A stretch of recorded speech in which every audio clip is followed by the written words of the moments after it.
Hello friends, સ્વાગત છે તમારું મારા કિચનમાં। આજે આપણે બનાવીશું દૂધી અને ચણાના દાળના શાકની રેસીપી, જેમાં મેં નથી લસણનો ઉપયોગ કર્યો કે નથી ડુંગળીનો ઉપયોગ કર્યો। તો ચાલો આપણે બનાવવાનું શરૂ કરીએ। તો સૌથી પહેલાં આપણે અહીં દૂધી લઈ લીધી છે, જે મેં આ રીતે કટ કરીને લીધી છે, અને અહીં મેં ચણાની દાળ લઈ લીધી છે, જે મેં 1 કલાક પહેલાં પલાળીને રાખી હતી, અને દાળ પણ આપણી સરસ રીતે આ રીતે પલળી ગઈ છે। તો હવે આપણે શાકને વઘારી લઈશું। આમ પણ આપણા બાળકો દૂધીનું શાક ખાતા જ નથી, પણ આ રીતે તમે બનાવશો તો બાળકો જરૂરથી ટ્રાય કરશે। તો અહીં વઘાર માટે આપણે 2 ચમચા જેટલું તેલ ઉમેરીશું। તેલ આપણું સરસ રીતે ગરમ થઈ જાય ત્યારબાદ આપણે તેમાં રાઈ ઉમેરી દઈશું। ત્યારબાદ આપણે તેમાં જીરું ઉમેરી દઈશું। ત્યારબાદ આપણે તેમાં હિંગ ઉમેરી દઈશું। ત્યારબાદ આપણે તેમાં ટમેટાં ઉમેરી દઈશું।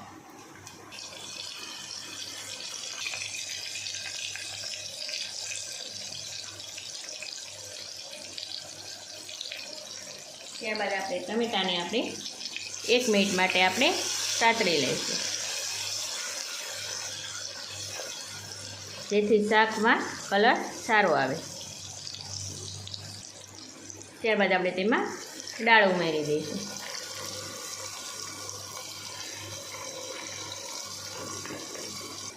ત્યારબાદ આપણે તેમાં દૂધી ઉમેરી દઈશું।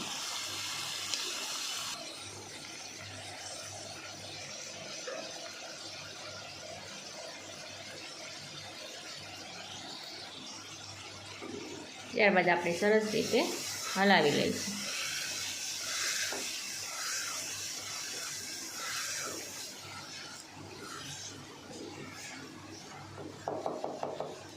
હવે આપણે શાકમાં મસાલા કરી લઈશું। 5 ચમચી જેટલી હળદર, 1.5 ચમચી કશ્મીરી લાલ મરચું, તમારા ઘરમાં જે પ્રમાણે તીખું ખાતા હોય એ પ્રમાણે તમારે ઉમેરવાનું।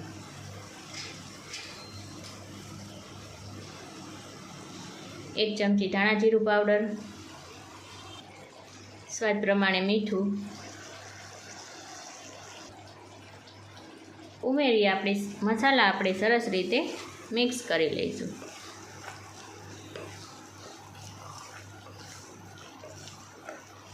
અને 2 મિનિટ આપણે શાકને સતળાવા દઈશું।